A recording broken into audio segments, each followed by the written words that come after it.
अगर इस्लाम धर्म दुनिया में इतना कट्टरपंथी धर्म है तो ऑल ओवर वर्ल्ड में देखा जाए तो इस्लाम धर्म सबसे तेजी से कैसे फैल रहा है फिर? अगर इतने कट्टरपंथी धर्म है तो इस्लाम जो अगर ऑल ओवर वर्ल्ड देखेंगे तो इस्लाम धर्म सबसे तेजी से फैल रहा है। मैं मथुरा से मेरा सवाल ये है कि Waqf board third largest land holder है, तो उसका इकोनॉमी में कंट्रीब्यूशन कितना है? क्योंकि रेलवे को हम जानते हैं उसका इकोनॉमी में बहुत कंट्रीब्यूशन है। राम जन्मभूमि के टाइम पे सब बोल रहे थे कॉलेज बनना चाहिए, हॉस्पिटल बनना चाहिए, वो इकोनॉमी में कंट्रीब्यूट करेगा। क्या वक्फ बोर्ड की ज़मीन इकोनॉमी में कंट्रीब्यूट कैसे कर रही है? जो हमारी बीजेपी सरकार है उसने तोहबर राणा को पकड़ के लाया है, तो कांग्रेस सरकार इस बात से खुश क्यों नहीं है? और 26/11 ताज अटैक में आपकी सरकार कांग्रेस करके आ रही थी, सो रही थी क्या? मेरा सवाल समाजवादी पार्टी से है कि आपने नफरत की बात की थी, तो कुछ दिन पहले अखिलेश यादव जी ने एक बयान दिया था कि बीजेपी को दुर्गंध पसंद है तो वो गौशाला खोलते हैं, हमें सुगंध पसंद है तो हम इत्र का पार्क बना रहे हैं। तो क्या ऐसे वरिष्ठ नेता द्वारा दिया गया बयान ये उनको शोभा देता है? क्या हिंदू समाज की जो भावनाएं उनको ठेस नहीं पहुंचती? मेरा नाम नैना शर्मा है, मैं फर्स्ट ईयर लॉ स्टूडेंट हूँ प्रयागराज से। तो अभी महाकुंभ हुआ 2025 का, उसमें आपने बोल दिया, ये स्टेटमेंट दी कि ये जो महाकुंभ की ज़मीन है वो भी हमारी है। तो ऐसे अगर आप सारी ज़मीनों को बोलेंगे ये भी हमारी ये भी हमारी, तो इस पर तो अमेंडमेंट आना ही चाहिए। इससे आपको क्या कष्ट हो रहा है? हेलो, मेरा नाम अपेक्षा है। मेरा क्वेश्चन ये है बेसिकली कि ये अमेंडमेंट बिल जो है वो यूजुअली ट्रांसपेरेंसी को ज़्यादा बोलता है कि हम मैनेजमेंट डिजिटलाइज कर रहे हैं जिससे कि कोई भी करप्शन नहीं होगा। लेकिन हमने ये देखा जो मार्केट वैल्यू है वक्फ की जितनी भी ज़मीन है उसकी और बुक वैल्यू में ज़मीन आसमान का अंतर है। तो उससे आप फिर मैनेजमेंट अगर नहीं चेंज हो रहा है तो इशू कहाँ आ रहा है जितनी डिबेट्स हो रही हैं वक्फ बिल के ऊपर? कुछ लोग कहते हैं कि उनका गलत तरीके से वक्फ बोर्ड ने उनकी ज़मीन हड़प ली थी, तो अब उस जो ये एलिगेशंस लगे उसको कैसे वक्फ बोर्ड डिफेंड करना चाहते हो, क्या मेजर्स लेगी आगे? मेरा सवाल सीधा सा है कि आप लोग बोलते हैं कि ये हिंदू मुस्लिम का मुद्दा नहीं है, फिर आप लोग बोलते हैं कि जब दो उस कम्युनिटी के लोग होंगे उस बोर्ड के अंदर तो कहीं ना कहीं वो जो डिसीजन है वो मैनिपुलेटिव होगा, तब आप इसे हिंदू मुस्लिम का मुद्दा बना देते हैं। सेकंड चीज आप लोग ये बात बोलते हैं कि जैसे ही ये बिल आएगा तो सारी ही चीजें बेकार हो जाएंगी या फिर ये माइनॉरिटी के खिलाफ हो जाएगा, या फिर हम इसको किसी और उसमें हिंदुओं में ये चीज क्यों नहीं हो रही है? तो आप अपनी तरफ से क्यों नहीं पहल करते कि पहले आपके उसमें बदलाव हो तब जाकर के किसी उसमें बदलाव हो? तो अपना सवाल 2 पंक्तियों के साथ शुरू करना चाहूंगा। शायर जागा है, शायर नहीं कवि।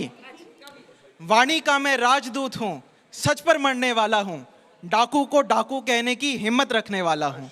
तो मेरा सवाल ये है कि एक शब्द है इस्लामोफोबिया जो बड़े प्रचलन में है, लेकिन हिंदू समाज की तरफ से जो आक्रोश मुसलमानों की तरफ है, कहीं ऐसा तो नहीं कल को हिंदू फोबिया नाम का भी शब्द आ जाए? बहुत अच्छे, आपके साथ शुरू करते हैं, जवाब दीजिए। नहीं, आपका हर बार ओपनिंग रिमार्क रहता है क्योंकि आपको भी पता है कि ये खुली किताब है कि कितना भ्रष्टाचार है, कितने लोगों ने ज़मीन हड़पी हुई है। जहाँ पर सच्चर कमेटी में कहा कि 1000 करोड़ का मुनाफा हो सकता है, वहाँ सिर्फ एक का हो रहा है। लेकिन कुछ नहीं करेंगे, आंख पे पट्टी बांध के बैठे रहेंगे, निंदा करते रहेंगे, भत्सना करते रहेंगे, गलत हो रहा है बोलते रहेंगे, कमरों में बोलते रहेंगे, ड्राइंग रूम में बोलते रहेंगे, लेकिन करेंगे कुछ नहीं। ना मौलाना अंसार रजा करेंगे, ना all India Muslim personal law board करेगा, ना जितने बाकी आज हितैषी बन रहे हैं और अपने आप को मुस्लिम कह रहे हैं। नहीं, हिंदुस्तान है ना, किसी को तो करना है ना। कौन करेगा? हिंदुस्तान देखिए, सरकार ही करेगी ना। बिल्कुल सरकार करेगी, और ऐसा नहीं है कि इससे पहले जो सरकारें रही हैं उन्होंने इसकी खबरगिरी नहीं की। रुका क्यों नहीं? हाँ, ये एक प्रश्न है कि बहुत सारी चीजें इस मुल्क में है जो कानून बने और नहीं रुके। बहुत सारी चीजें ऐसी हैं जो कानून बने और नहीं रुके। तो क्या बलात्कार के लिए हमारे यहाँ कानून नहीं है, रुका क्या? हाँ। क्या चोरी के लिए तो कानून नहीं बनाए देश? कैसी बात करें? Please stop equating. मेरे कहने का मतलब ये है कि जो कानून बने उस पर अमल होना चाहिए। अभी सुप्रीम कोर्ट का फैसला नहीं आया है, वो आएगा, जो अमल में आएगा। मैं बार बार कहता हूं, हम कानून का उल्लंघन नहीं करेंगे और देश के लोगों को कानून का उल्लंघन नहीं करना चाहिए। अब संगीत रागी जी साहब बार बार एक बात कहते हैं, मैं बड़ी इज्जत करता हूं चूंकि ये प्रोफेसर हैं, और प्रोफेसर जो होता है वो उस्ताद के बराबर होता है, बहुत बड़ी अहमियत होती है उसकी। आप बार बार एक बात कहते हैं कि बांग्लादेश में ये हो गया, अफगानिस्तान की मिसाल देते हैं, तुर्की की। आप 125 साल तकरीबन हो गए होंगे आरएसएस को।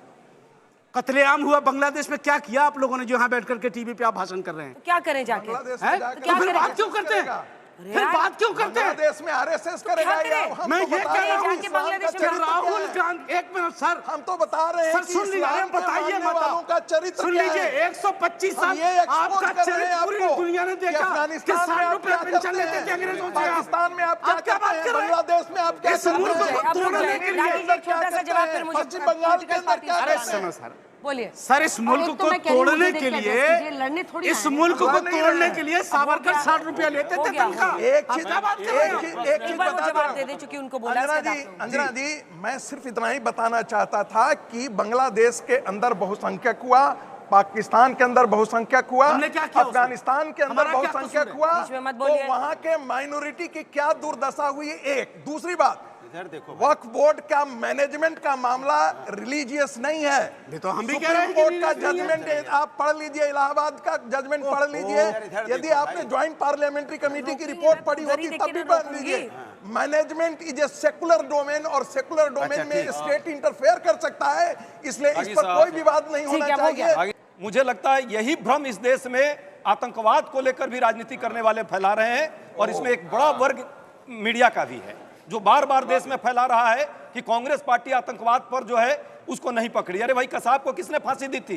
किसकी सरकार थी? हमने कभी उस पर पीठ नहीं थपथपाया। इस राणा को हमने केस दर्ज किया। एनआईए जहां बैठा हुआ है वहां करके पकड़ के लाया गया है। उसका गठन कांग्रेस पार्टी ने 2009 में किया। 13 में उसको सजा दी हमने, और सजाए आपता था वो, लेकिन 11 साल हो गए। मैं ये नहीं कहना चाहता कि इस पर राजनीति करें। हम आज भी स्वागत करते हैं, लाई है सरकार तो, लेकिन जब आप प्रश्न करते हैं कांग्रेस पर तो यह जवाब देना जरूरी हो जाता है कि कांग्रेस पार्टी कभी किसी हाफिज को देश से लेकर के छोड़ने नहीं गई। कभी कांग्रेस पार्टी ने पठानकोट में आईएसआई को नहीं बुलाई। कभी इस देश में 300 किलो आरडीएक्स आ गया, हमारे शहीद हो गए जवान, उस पर आज तक उस आरडीएक्स का जांच नहीं हुआ कि कौन आया, उसको सजा नहीं मिली। ये भाजपा ने वोट के लिए देश को गिरवी नहीं रखते। ये वोट के लिए देश हित ज्यादा है, दल हित बात। अंजना जी, मैं तथ्यों के आधार पे बात करता हूँ। ये रहा दिग्विजय सिंह का वीडियो, और मैं पूरे युवाओं को चैलेंज करना चाहता हूँ। जब 26/11 हुआ था, कांग्रेस पार्टी ने बोला था ये हिंदू आतंकवाद है और आरएसएस की साजिश है। 2011 में यूएस के कोर्ट से ये तंवर राणा बरी हो गया था। 11, 12, 13, 14 क्यों नहीं फाइल करी दूसरी चार्जशीट? पहला डिप्लोमेटिक एक्सट्रेडिशन 2019 में प्रधानमंत्री नरेंद्र मोदी जी की सरकार ने करा था। सर्जिकल स्ट्राइक करने का मौका था, मनमोहन सिंह ने पब्लिक स्टेटमेंट दिया यूएस में कि पब्लिक सर्जिकल स्ट्राइक करी। अरे पाकिस्तान के साथ पाकिस्तान के साथ सर्जिकल स्ट्राइक कब करी? क्यों हमारे आतंकवादी को, हमारे शहीद को, जैसे आतंकवादी को आप सही जी कहते हो। और मैं बताता हूं हमने कितने आतंकवादी पकड़े। तब वो राणा को हम डिप्लोमेटिकली एक्स्ट्राडाइट करके लाए। नवंबर 2014 में लश्कर के आतंकवादी सलमान रहमानी को हम लेके आए। नवंबर 2015 में छोटा राजन को हम लेके आए। जगदीप सिंह तारा को हम लेके आए। बनरे राजा को हम लेके आए। अनूप छेत्री जो उल्फा का कमांडर है उसको हम लेके आए। अब्दुल वाहिद सिद्दीकी को हम लेके आए। इतने आतंकवादी अभी जेलों में हैं, हम लेके आए। कितने को सजाएं हुई, कितने को फांसी मिली, हमने कभी कोई राजनीति नहीं। एक बार बता दीजिए, पटला उससे सोनिया गांधी ने निकाली थी ना। अब मैं बताता हूं, आपने बात करी ना कि साहब कहिए, और पाकिस्तान में जाकर के कांग्रेस पार्टी कह रही है कि नवाज शरीफ के अम्मी को सजदा कीजिए। नवाज शरीफ के अम्मी को कौन सजदा किया?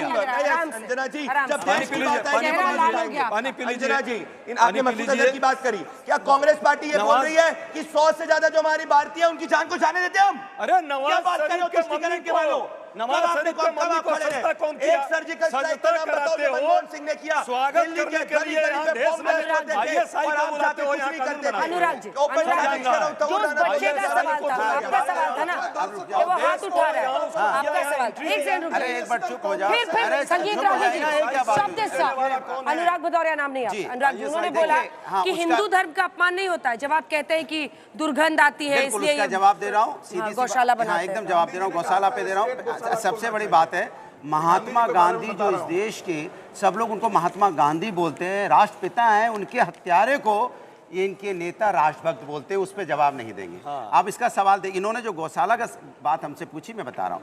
गौशाला की हालत ये है, मैं बार बार सवाल उठाता हूँ, गौशाला में गायों की मौत क्यों हो रही है, गाय माता रोड पे क्यों भटक रही है, ये जिम्मेदारी सरकार की होती थी। सबसे बड़ी गौशाला अगर किसी नेता के घर में है, 100 से ज्यादा गायें, तो अखिलेश यादव जी के घर में है, जाके देख लीजिए। मैं चैलेंज कर रहा हूँ अंजना जी के माध्यम से, यहाँ और सब बैठे हैं, बता दें कि सबसे ज्यादा गौशाला किसी और नेता के घर में हो तो बता दें।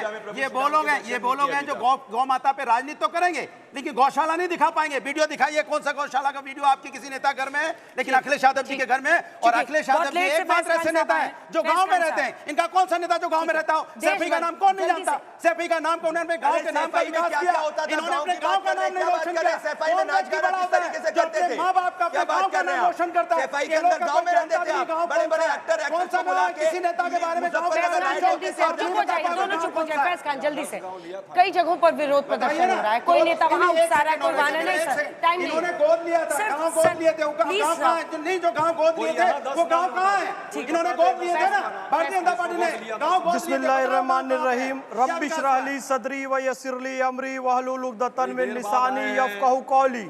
नमो अरिहंताणम, नमो सिद्धाणम, नमो आर्याणम, नमो वज्जाणम, नमो लोहे सब साहुणम। हनुमान जयंती की बहुत बहुत शुभकामनाएं, महावीर जयंती की बहुत बहुत शुभकामनाएं।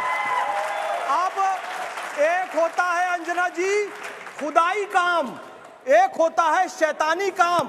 मोहम्मद फैज खान खुदाई काम के साथ है, इस देश के कानून और इस देश के संविधान के साथ है, और उस शैतानी काम का विरोध करता है जो इस देश की संपत्ति को जलाने का काम कर रहे हैं, भारत में रहकर फिलिस्तीन के झंडे लगा रहे हैं और भारत माता की जय नहीं कहूंगा ये कह रहे हैं। और सुन लीजिए, बोले दीजिए प्लीज, बोले दीजिए। 15 के अधीन है, संविधान के अनुच्छेद 26 का उल्लंघन नहीं है, संविधान के अनुच्छेद 30 का उल्लंघन नहीं है। सुनिए, जो मैनेजमेंट का विषय होता है ना, एडमिनिस्ट्रेशन का विषय, मैंने 30 के तहत मुस्लिम बच्चियों के लिए एक मास कम्युनिकेशन का सेंटर खोला, मुस्लिम बच्चियों के लिए। आप मुझे कोई मुस्लिम महिला उसमें योग्य पढ़ाने नहीं लग रही है, मैं अंजना ओम कश्यप जी को लूंगा, ये संविधान के अनुच्छेद 30 का उल्लंघन नहीं होगा। हम एडमिनिस्ट्रेशन के लिए किसी को भी नहीं सकते, इतना बताओ। इसलिए ये लोग झूठ बोलना बंद करें। हम स्वागत करते हैं आरिफ मोहम्मद खान साहब का, जिन्होंने 1986 में इस्तीफा दे दिया था।